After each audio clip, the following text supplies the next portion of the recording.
បាទសូមជម្រាបសួរបងប្អូនទាំងអស់គ្នានៅក្នុងវីដេអូនេះខ្ញុំនឹងបង្ហាញអ្នកទាំងអស់គ្នាអំពីរបៀបចូលទៅ install នៅ title template ដើម្បីយកមកប្រើប្រាស់នៅក្នុងការកាត់តវីដេអូរបស់អ្នកទាំងអស់គ្នាបាទអញ្ចឹងដើម្បីចូលទៅ install ជំហានដំបូងសូមអ្នកទាំងអស់គ្នាចូលទៅបើកនៅ web browser របស់អ្នកទាំងអស់គ្នាអាចជា Google Chrome ឬក៏ Firefox បាទចំពោះខ្ញុំចូលទៅកាន់ Firefox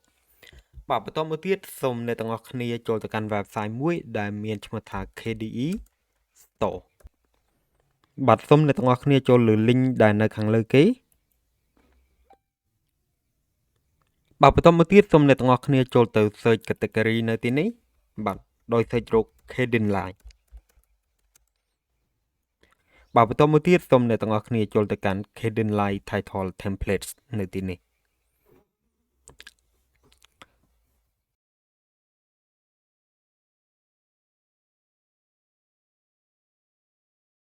បាទផងដែរអ្នកទាំងអស់គ្នាក៏អាចចុចចូលទៅកាន់ template ដើម្បីមើលអំពីចលនានៃ template នីមួយៗបាទឧទាហរណ៍ថា template នេះគឺមានចលនាបែបនេះបាទអូខេនៅចំណុចបន្ទាប់ខ្ញុំនឹង download នៅ template មួយនេះដោយចូលទៅកាន់ download នៅទីនេះបាទបន្តមកខ្ញុំចូលទៅ download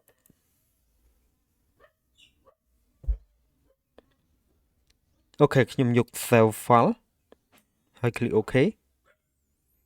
បាទបន្តមកទៀតខ្ញុំចូលទៅសញ្ញា download នៅទីនេះបាទហើយ click យកសញ្ញា icon អូខេនេះគឺជា title template ដែលខ្ញុំបាន download មុននឹងអញ្ចឹងដើម្បីប្រើប្រាស់អ្នកទាំងអស់គ្នាគ្រាន់តែ double click ដើម្បី open បាទបន្ទាប់មកសូមអ្នកទាំងអស់គ្នាចុច OK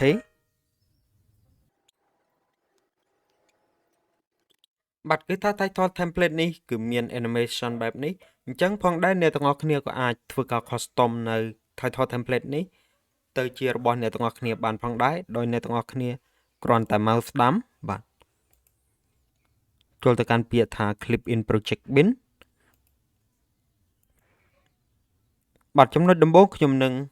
កែនៅ tick ខាងក្រោមនេះទៅជាសាលាគម្ពីរបាទប្រសិនបើអ្នកទាំងអស់គ្នាចង់បដូរនៅ color ក៏ដូចជា font អក្សរអ្នកទាំងអស់គ្នាអាចចូលមកផ្នែកខាងស្ដាំបាទអ្នកទាំងអស់គ្នានឹងឃើញកន្លែងបដូរទំហំអក្សរនៅទីនេះនិង color text នៅទីនេះអញ្ចឹងអ្នកទាំងអស់គ្នាអាចធ្វើការកំណត់នៅ color ក៏ដូចជាទំហំដែលអ្នកទាំងអស់គ្នាចង់បានអូខេបន្ទាប់មកខ្ញុំ click លើ update title បាទចំណុចបន្ទាប់ខ្ញុំនឹងកែនៅ text ខាងលើនេះដោយ mouse ស្ដាំយកពាក្យថា clip in project bin បាទបន្ទាប់មកខ្ញុំចូលទៅកាន់ upper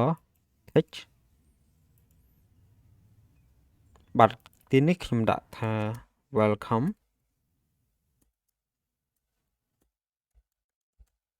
បាទប៉ុណ្ណឹងបាទបន្តមកទៀតខ្ញុំ click update title បាទខ្ញុំនឹង align text នេះទៅកណ្ដាលដោយ mouse ស្ដាំយកពាក្យថា edit clip បាទបន្តមកខ្ញុំចូលទៅកាន់ tool មួយនេះនិង tool មួយនេះហើយទាញ text របស់ខ្ញុំទៅលើបន្តិចបាទបន្តមកខ្ញុំ update title បាទបន្តមកខ្ញុំនឹង play ដើម្បី preview នៅទីនេះ